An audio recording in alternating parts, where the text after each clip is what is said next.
আসলে কি যে যেখানে গেলে বা যেখানে থাকলে শান্তি পায়, একটা পশুও কিন্তু তার শান্তির জায়গা বা তার ভালো থাকার জায়গাটা খুঁজেই নেয়। ঠিক এই দেখুন, এই অবলা জীবটা, কুকুরটা কত সুন্দর ভোলা বাবার নিচে বসে মানে শুয়ে আছে, একদম নিশ্চিন্তে শুয়ে আছে, জানে ওর এখানেই শান্তি। তো রাধে রাধে বন্ধুরা, সকলে কেমন আছেন? আশা করছি সকলে খুব ভালো আছেন। আমার চ্যানেল আড্ডা উইথ নন্দিনীতে আপনাদের অনেক স্বাগত। তো যাই হোক, এই যে গিয়ে কিছু বাজার ছিল না, তো টুকটাক কিছু বাজার নিয়ে চলে এলাম। আর আজকে না একটা দুধের প্যাকেট নিয়ে এসেছি। অনেক দিন ধরে ওই যে দুধটা একটু খাওয়া হয়নি, ভালোও লাগছে না। আর এই যে ডাঁটা একটু মাছ নিয়ে এসেছি, আলু, একটু কচুর বই, বেগুন, পটল। ওই আগে মাছটা কিনলাম, মাছটা কিনে না তারপরে আমি আবার কি করি, বাজারে গেলে আগে মাছ কিনি। যেরকম মাছ পাই আমি আবার সেরকম বাজার করি, যে এই মাছটা দিয়ে পরের দিন কিভাবে কি রান্না করব সেইভাবে প্ল্যান করে আমি আবার সবজি বাজারটা করি। তো এখানে মাছটাকে আমি ধুয়ে বেছে নিয়ে ভাজতে বসিয়ে দিলাম, ভেজে রেখে দেবো। ওই রুই মাছ নিয়ে এসেছিলাম একটা, পুরোটাই নিতে হলো, আধঘান দেবে না। তারপরে সকালবেলা উঠে ছেলের জন্য মানে ওদিকে ভাত নামিয়ে পাস্তা বসিয়ে দিয়েছি। তো 8টার মধ্যে চলে যাবে, তো সেই হতো আমাকে ওর খাওয়ার মতন কোনো রকম করে দিতে হবে। তাই এদিকে ভাত নামিয়েছি, পাস্তা বসিয়েছি, আর বেগুনটা কেটেছি, আর এদিকে মাছের ঝোলটাও কেটেছি। যদি ওর সময় থাকতে থাকতে আমি করে দিতে পারি, তাই যতটা পারি না চেষ্টা করি। পাস্তাটা না একটু গাজর, একটু পেঁয়াজ আর একটু করব ডিম দিয়ে, আর বেশি কিছু দেবো না। আর বেগুন ভাজাটা হয়ে গেলে না, আমার ছেলে আবার এই বেগুন ভাজাটা যা খেতে ভালোবাসে, আলু শুদ্ধ বেগুন ভাজা এগুলো দিয়ে তাও হয়ে যাবে, ওর খাওয়ার মতো তো হবে। আমি কি করি, রান্নাঘরে এসে না আগে ওর খাওয়ার মতন করে নিই, তারপরে ওর টিফিনটা করি, তারপরে বাকিটা করি। যদি হয়ে যায় খেয়ে যেতে পারবে, না হলে কোনো সমস্যা নেই, এসে খাবে। তো গাজর আর পেঁয়াজটাকে হালকা করে ভেজে নিয়ে ডিমটা দিয়ে ভেজে নিচ্ছি। এখানে কিন্তু আমি মাছের ঝোলে সবজিটা কেটে নিয়েছি। ওই যে আমি আগেই বললাম আমি মাছ কিনি তারপরে সবজি কিনি, তো মাছটা কিনেই না মাথায় এলো সব রকমের সবজি দিয়ে এইভাবে রান্না করবো। আলু, পটল, ডাঁটা, কচুর বই আর একটু কাঁঠালের বীজ কেটে নিয়েছি, সব সবজি দিয়ে একটু মাছের ঝোলটা করব। এইভাবে রান্না করে না মাছের ঝোল খেতে বেশ ভালো লাগে এই সিজনে। তো এখানে যে গাজরটা ভাজা হয়ে গেল, ডিমটা ভাজা হয়ে গেল, পাস্তাটাকে দিয়ে দিলাম। আর পাস্তাটা না নামানোর আগে আমি একটু সসটা বেশি করে দিয়ে দিই, কারণ আমার ছেলে এক্সট্রা সস নিয়ে যায় না, আর পাস্তার মধ্যে একটু সসটা বেশি করে দিলে খেতে বেশ ভালো লাগে। আবার এইভাবে ভীষণ পছন্দ করে পাস্তাটা। তো এই যে হয়ে গেল মোটামুটি প্রায়। আর নামানোর আগে না হালকা একটু মিষ্টি দিয়েছিলাম ব্যালেন্স করার জন্য। এই দেখুন রেডি, কালারটা কত সুন্দর এসছে না। চলুন এবার না মাছের ঝোলটা বসিয়ে দিই, যদি ছেলেটাকে খেতে দিতে পারি, ওটাই মনে মনে ভাবছি। সকালে উঠে এত তাড়াহুড়ো করতে হয় না বাবা গো বাবা। তারপর কড়াই তেল দিয়ে, তেজপাতা দিয়ে, জিরে ফোড়ন দিয়ে সব সবজিগুলোকে দিয়ে দিলাম, দিয়ে হালকা লবণ দিয়ে এগুলোকে আগে ভেজে নেব সুন্দর করে, হালকা হালকা করে।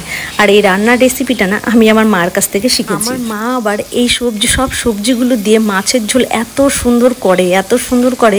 এই রান্নাটা করতে করতে না মায়ের হাতে রান্নার কথা মনে পড়ে গেল, যে কতদিন খাইনি। এবার গেলে মাকে বলবো যে এটাই রান্না করো আমার জন্য, গেলেই বলবো। তারপরে একটু ভাজা হয়ে গেলে হলুদ দিয়ে দিলাম, হলুদটাকে দিয়ে একটু ভেজে নেব, নিয়ে তারপরে মশলাটাকে দিয়ে দেবো, ওই আদা, জিরে, কাঁচা লঙ্কা, শুকনো লঙ্কা বাটা।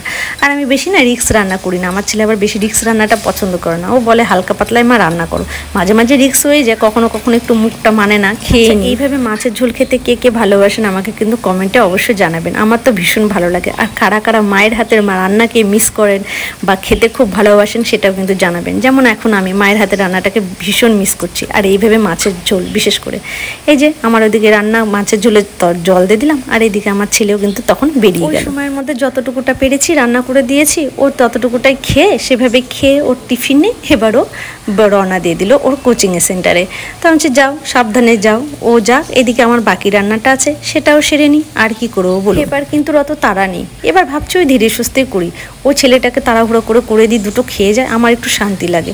না খেয়ে গেলেও এসে খাই, কি আর করব।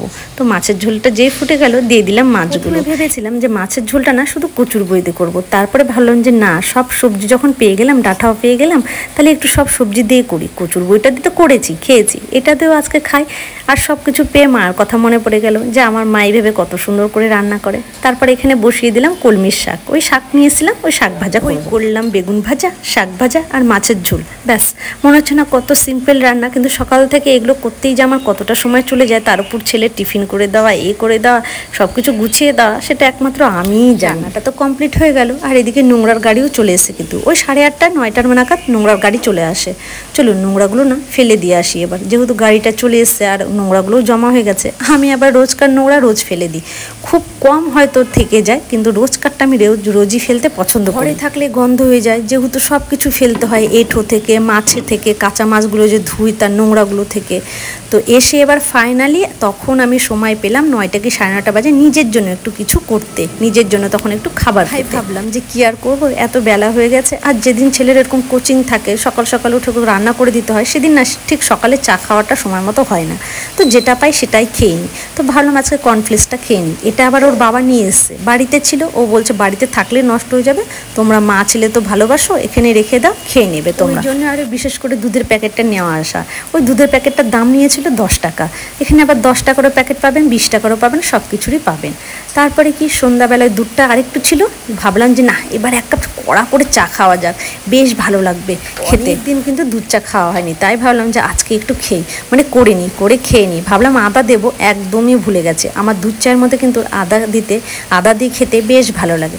চলুন, এই 1 কাপ চা, 2টো বিস্কুট আর সাথে নিমকি নিয়ে নিয়েছি, নিয়ে এই যে ব্যালকনিতে বসে বসে এখন চাটা খাবো। আর ফ্যামিলির সবাইকে ফোন করব বা ওরা ফোন করবে, কথা বলবো, এই তো আর কি। বলুন, রোজ সন্ধ্যাবেলা বা বিকেলবেলা খোলা আকাশটার নিচে বসে সবার সাথে একটু ফোনে কথা বলি, তখন গিয়ে একটু ভালো লাগে। কারণ এত দূরে তো একা একাই, কেউ ফোন করলে বা আমি ফোন করলে কথাটুকু হয়, না হলে সেটাও হয় না, চুপচাপ বোবার মতো থাকতে হয়। তাহলে বন্ধুরা, নেক্সট ভিডিওতে দেখা হবে। ভালো থাকবেন। রাধে রাধে।